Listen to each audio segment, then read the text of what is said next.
바울과 바나바가 헬라인을 상대로 복음을 전하자 이들 사역에 정통성을 묻는 이들이 생겨났습니다. 그들은 할례를 받지 않으면 구원을 받지 못한다, 유대인들처럼 정결법을 지켜야 한다라고 말을 했습니다. 이 문제로 인해 교회는 회의를 소집하게 됩니다. 교회는 이 문제를 해결하기 위해서 바울과 바나바를 예루살렘으로 오라고 요청합니다. 그리고 사도들과 장로들과 함께 이 문제를 해결하고자 논의를 시작하게 됩니다. 서로 다른 두 가지 신앙의 도로가 예루살렘 제이시에서 만나고 있습니다. 각자 다른 길을 가던 사람들이 예루살렘으로 모이고 있는 것이죠. 서로 다른 생각을 가지고 각자의 사역을 펼쳐나가던 이들이 사도행전의 정중앙인 15장에서 만나고 있습니다. 그간 1장부터 14장까지는 각자 가지고 있는 성격과 또한 하나님께 받은 은혜들을 각자 만난 사람들에게 전달하고 있었습니다. 그런데 교회는 이 문제를 해결함으로써 새로운 분기점을 가져야 할 필요를 느꼈던 것입니다. 사도행전의 정중앙, 두 세력이, 두 도로가 만나고 있습니다. 그리고 이 분기점을 시작으로 사도행전은 새로운 방향으로 전환되게 되는데, 오늘 여러분들도 1년의 절반을 지내오셨죠. 그리고 이제 남은 절반을 시작해야 하는 첫 출발점에 서 계십니다. 오늘 이 말씀이 여러분들의 지난 6개월을 정리하고 앞으로 살아갈 6개월의 마음가짐을 다지는 신앙의 분기점이 되기를 바랍니다. 15장은 예루살렘에서 있었던 이 회의에 대한 내용이 기록되어 있습니다. 이 회의의 주된 내용의 중심에는 정결법이라는 것이 있었습니다. 과연 무엇이 정결한가? 라고 하는 이 질문은 곧 무엇이 우리를 구원하는가? 라는 질문으로 이어졌습니다. 유대사회를 떠나 이방으로 복음이 전파되는 그 과정 가운데서 이 문제에 대한 결론은 앞으로의 선교 방향이 어떻게 될 것인가? 라는 문제를 넘어서서 구원의 근거가 무엇인가? 라는 것을 신학적으로 정립해야 될 필요성을 느끼는 아주 중요한 사건이었습니다. 유대인과 이방인들이 함께 예배를 드리지 못하는 이유는 정결법 때문이었습니다. 유대인들은 모든 것을 정결한 것과 부정한 것으로 나누었습니다. 먹는 것부터 입는 것까지, 더 나아가 땅과 민족에 이르기까지 부정한 것과 정결한 것을 나누기 시작했습니다. 그런 사람들에게 이방인과 유대인들이 함께 모여서 예배를 드리는 안디옥 교회의 예배 방식과 그 가치관은 마음에 들지가 않았던 것입니다. 예루살렘 회의에 참여한 이들 중에서도 이러한 바리새파가 추구하는 정결법의 강경 노선을 가지고 있는 사람들도 있었습니다.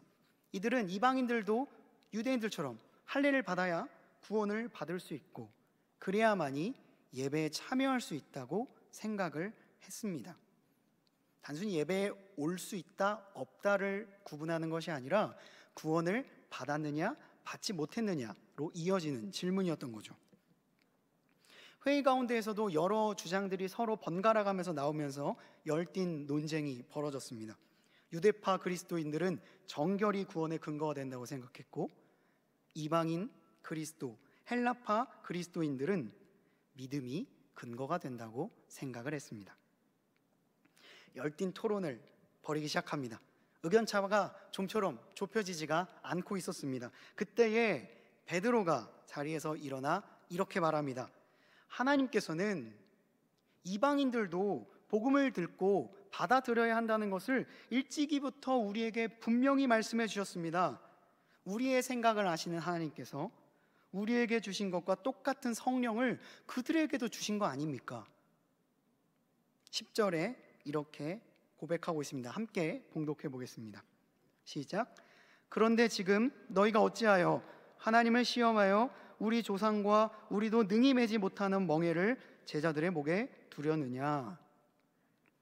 베드로는 예수님의 수제자였고 유대인이었습니다. 깊은 침묵이 흘렀겠죠. 반대쪽에서 이야기했으면 그거는 당신의 생각입니다 라고 말할 수 있었겠지만, 베드로가 말하자 다른 사람들도 그의 말에 귀를 기울이기 시작합니다. 열띤 주장들이 서로 오갔지만 그 사람들 사이에서도 하나님께서 이런 마음을 가지고 있다고 인정하는 사람들이 있었기 때문입니다. 정결의 법보다 하나님께서 원하시는 은혜의 법, 또한 만민족에게 복음이 전해져야 된다는 하나님의 의지가 더 크다는 것을 사람들이 알고 있었던 것이죠. 예수님께서 돌아가신 것도 유대인만을 위해서 돌아가신 것이 아니라 모든 사람, 여기에 모여있는 여러분과 같은 모든 사람을 위해서 돌아가셨다는 것을 그들은 알고 있었습니다. 이처럼 그리스도의 희생은 유대인만을 위한 것은 아니었습니다. 예수님께서는 유대인으로부터 시작된 이 구원이 온 세상 가운데 편만하게 펼쳐가기를 원하셨습니다.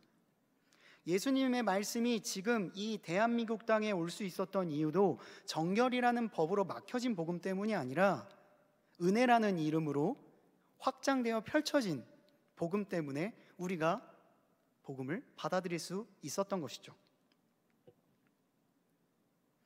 복음의 의미를 아는 사람은 복음을 어떤 소수와 특정인들을 대상으로 전파하지 않습니다. 하나님의 말씀을 들을 수 있는 사람, 그리고 복음이 정말 필요한 사람들이 그 대상에 들어가게 되는 것입니다. 예수님께서 승천하실 때에 제자들에게 했던 마지막 말씀도 이와 같았습니다. 사도행전 1장 8절인데요. 오직 성령이 너희에게 임하시면 너희가 권능을 받고 온 유대와 사마리아와 땅끝까지 이르러 내 증인이 되리라 였습니다. 예수님께서는 이 복음이 예루살렘을 넘어서 온 유대와 사마리아와 땅끝까지 이르러 더 넓게 증거되기를 원하셨습니다. 유대인 중에 유대인이었던 사도 바울을 이방인을 위한 사도로 선택했던 것도 이방인들에게 하나님의 의지가 유대인에게만 있는 것은 아니구나 라는 것을 보여주기 위한 하나님의 계획 가운데 있었던 일이었습니다. 예루살렘 회의, 이것은 일종의 해프닝이 아니라 하나님의 오래된 계획들이 실천되고 있는 두 큰 세력들이 필연적으로 만날 수밖에 없는, 그리고 앞으로 복음이 더 넓게 펼쳐나가기 위해서 반드시 거쳐야 되는 관문으로서 그 자리에 위치하고 있었던 것입니다. 베드로는 이 두 세력이 서로 차이를 발견하고 분열되는 것보다 교회가 이 주님이라는 이름으로 하나 되는 것이 훨씬 더 중요하다고 생각했습니다. 그래서 이 말을 기점으로 그들은 각자 앞에 붙이고 있었던 유대 그리스도인, 헬라 그리스도인이라는 앞에 수식어를 다 떼고 그냥 그리스도인이라는 명칭으로 자신들의 정체성을 정립하고자 의논을 마치기 시작합니다. 지도자 야고보도 말합니다. 친구 여러분 들으십시오. 시므온이 우리에게 전해준 대로 하나님께서는 이방 민족들도 품으실 것을 처음부터 분명히 말씀하셨습니다. 이것은 구약의 예언자 아모스의 말과도 정확히 일치합니다. 여기 나온 두 인물, 시므온과 아모스, 이 사람들은 유대인들에게도 인정받는 유대인이었습니다. 그들의 말에 하나님께서 이방인들을 위해서 복음을 펼쳐나갈 것이다 라는 말씀들이 들어있던 것이죠. 야고보가 이 말씀을 인용함으로써 베드로가 한 말, 그리고 바울과 바나바가 했던 모든 사역의 정당성이 입증되기 시작했습니다. 그러자 모든 사람들의 서로의 변론들은 잠잠해지고 합치를 이뤄나가기 시작합니다. 그들은 하나님이 말씀하신 정결의 의미를 다시 재해석하고 더 확장적으로 해체해야 될 필요성을 느끼기 시작합니다. 이것이 시대의 요청이자 하나님께서 우리에게 요구하신다는 것을 인정하기 시작합니다. 그리고 지금까지 14장까지 왔던 사도행전의 새로운 방향성을 제시함으로써 남은 14장도 더 하나님 품에 맞는 일들을 해야겠다는 필요성을 느끼기 시작합니다. 야고보는 이 논쟁을 마무리 지으면서 이렇게 선포합니다. 우리는 주님께로 오는 이방인들을 불필요한 짐을 지어서 그들을 돌려보내지 말아야 합니다. 그러나 이방인 그리스도인들에게도 요청하겠습니다. 우상과 관계된 활동을 하지 않아 주십시오. 성생활과 결혼의 도덕을 지켜주십시오. 유대인 그리스도인들의 정결법을 무시하지 마시고 그들의 신앙도 그들의 온전한 신앙으로 인정해 주십시오. 그리고 그들의 마음을 불편하게 하는 음식이나 그들의 마음을 거슬리게 하는 행동을 일부러 하지 말아 주십시오. 이것은 모세가 전한 기본 지혜이고 우리의 정체성입니다. 그러니까 야고보는 지금 서로의 색깔을 서로 침해하지 않는 선에서 서로를 존중하며 신앙생활을 이어갈 것을 요구하고 있는 것입니다. 예루살렘 회의를 기점으로 사도행전은 새로운 국면에 접어들게 됩니다.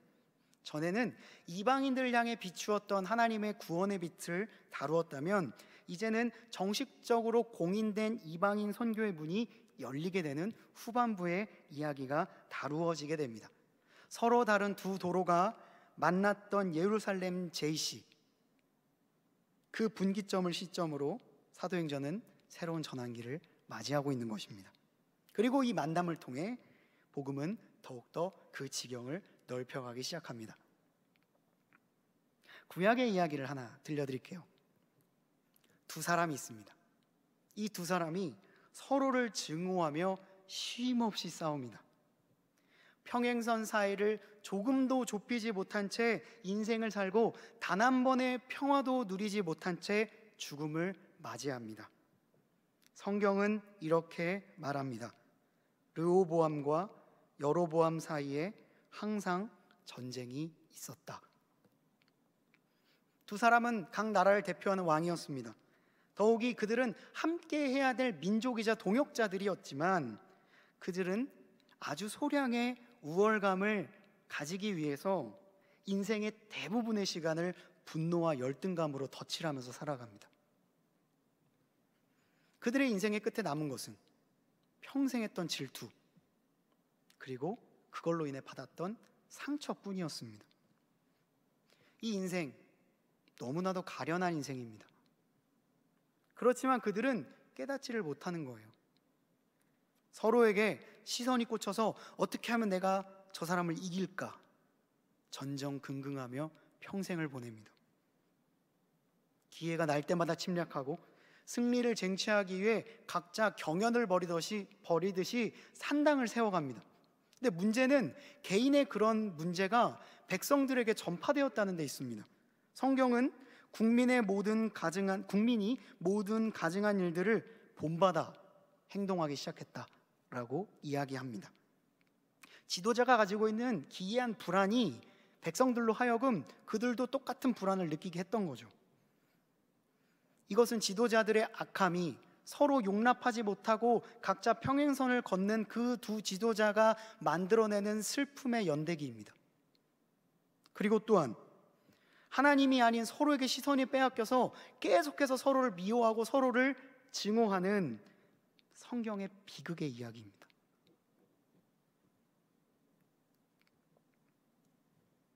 중세시대에는 서로의 의견을 서로 교환해보자 라는 의미로 성당 문에다가 대자보를 붙였습니다.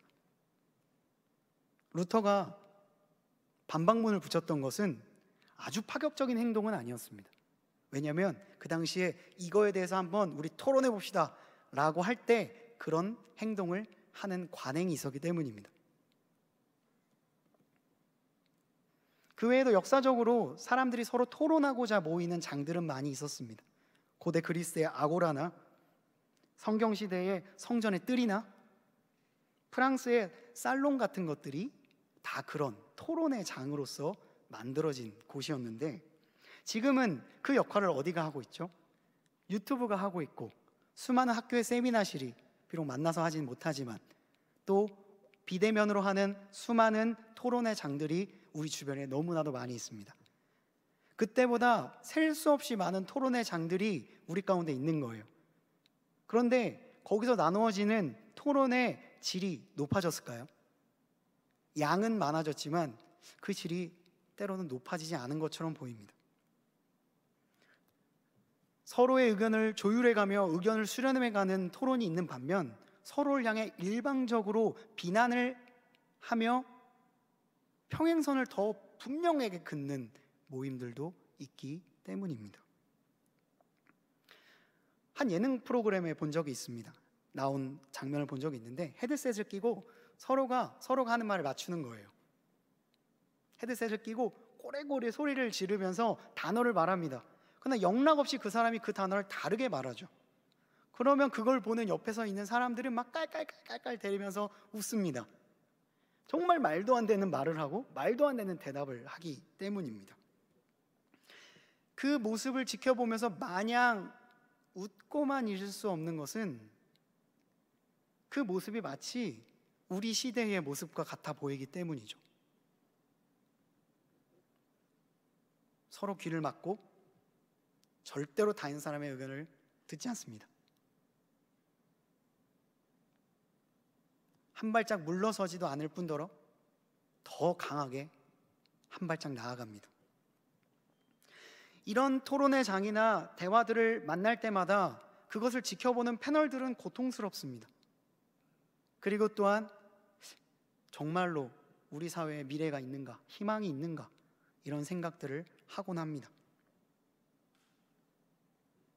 그들의 문제는 말을 못하는 데 있지 않습니다. 그들의 문제는 듣지 못하는 데 있습니다.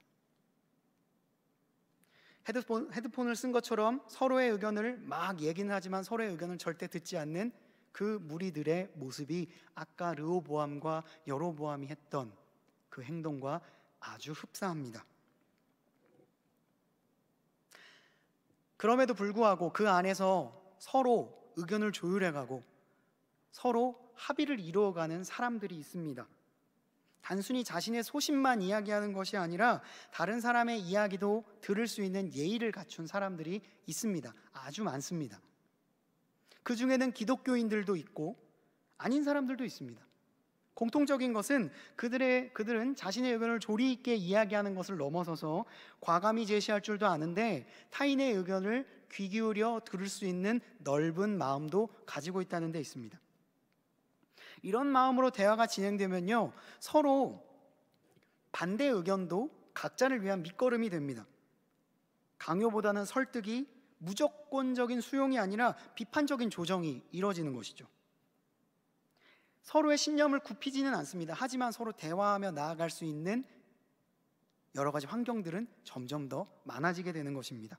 교회는요, 필연적으로 다른 스타일의 사람들이 모일 수밖에 없습니다. 다 다른 사람들이 모이는 것이 교회예요. 그렇지만 그 사람들이 서로를 배려해가고 그리스도의 마음을 배워가면서 나의 귀도 열고 나의 입도 열어가며 서로의 의견을 맞춰가면서 주님께 다다르는 공동체가 바로 교회입니다. 결과적으로 서로 만나서 그리스도를 통하여서 주님을 리더로 삼아 그분을 다 따르는 공동체가 바로 교회인 것입니다.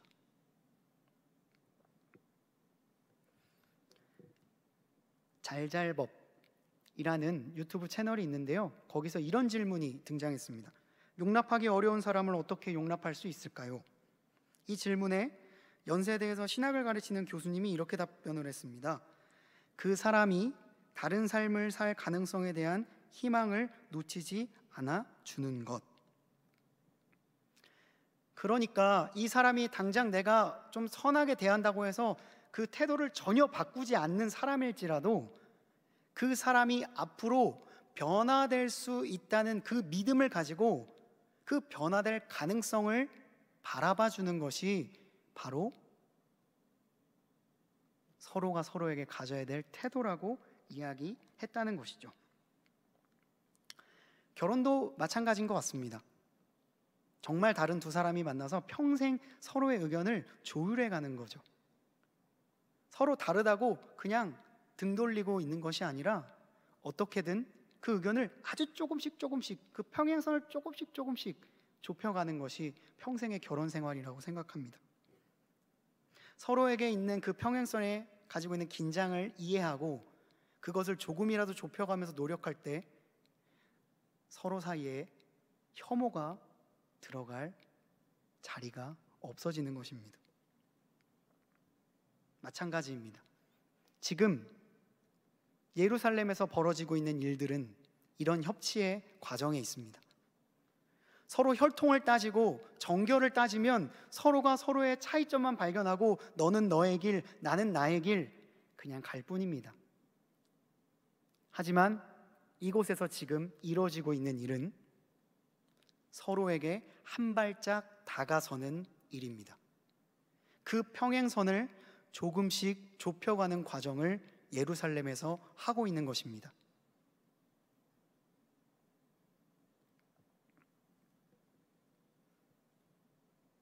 다 이런 마음으로 세상을 살아가고 교회 안에서 이런 사람들만 만나면 좋겠지만 우리는 그렇지 않다는 것을 너무나도 잘 알고 있습니다. 보이는 상황이 변하지 않고 상대방은 전혀 나아질 기미조차 마음조차 없는 상황이라면 어떻게 해야 할까요? 여러분들이 만나는 수많은 사람들 가운데 그런 관계로 마음 아파하는 상황이 있다면 여러분들 어떻게 하시겠습니까? 저는 그래서 믿음이 중요하다고 생각합니다. 믿음은 이럴 때 사용하라고 있는 거라고 생각합니다. 서로의 의견을 조율하는 것은 비기독교인들도 잘할 수 있는 일입니다. 더 잘할지도 모릅니다. 기질에 따라, 성장 배경에 따라 잘할 수 있습니다. 그러나 일반 사람들로 잘 못하는 것이 있죠. 그것은 바로 상대방이 나와 같은 마음이 아닐 때, 그 사람을 위해서 나의 삶을 맞출 때 우리 안에서는 갈등이 일어나고 분노가 일어납니다. 그것은 결코 쉽지 않습니다. 그때 우리는 계속 머뭇거리게 됩니다.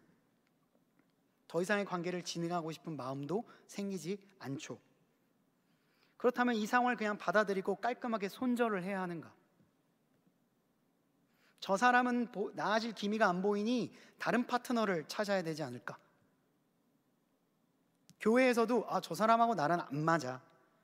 그럼 저 사람은 저 사람 길 가고 나는 또 다른 나랑 맞는 사람을 만나야지 라고 생각한다면 교회는 발전은 없습니다.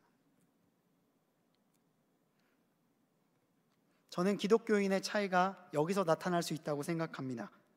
모두가 다 할 수 있는 일이 아니라 세상 사람들은 감히 시도조차 하지 못하는 일, 모두가 하기 싫어하고 꼭 그렇게 해야지 되나 하는 의문이 드는 그 일을 우리가 믿음으로 할 수 있다는 것입니다. 우리가 어떻게 믿음으로 할 수 있을까요? 예수님이 보여주신 그 길이 바로 그 믿음의 길이었거든요. 예수님은 지난주에 제가 설교에서 말씀드렸다시피 예수님이 만나러 가는 그 한 사람은 세상 사람들이 다 피하는 사람이었습니다. 그리고 그 사람이 예수님에게 호의적이었던 것도 아니었습니다. 예수님의 만난 그 거라사 광인은 왜 나에게 와서 나에게 이런 괴로움을 주냐고 예수님에게 오히려 투덜댔던 사람입니다. 그런 사람을 위해 자신의 삶을 바쳐서 제자들과 함께 풍랑을 헤치며 건너가는 예수님의 마음 가운데에 그 본보기가 성경에 담겨져 있습니다. 또한 로마서 5장이 말하는 것처럼 우리가 아직 죄인 되었을 때에 예수님이 우리를 사랑하셨다는 이야기만 들어도 예수님의 사랑은 세상의 사랑과 다르고 우리에게 요구하시는, 우리가 가졌으면 하는 삶의 태도가 이런 것이라는 것을 예수님이 보여주고 계십니다. 나를 미워하는 사람, 오히려 맹렬히 나와 맞지 않는 사람에게 고통스럽지만 한마디를 건네는 것이 기독교인들이 가지고 있는 저는 아주 큰 무기라고 생각합니다. 세상이 이해할 수 있는 어느 적정선의 삶을 사는 것이 아니라 세상이 감당하지 못하는 삶을 살아내는 것이죠.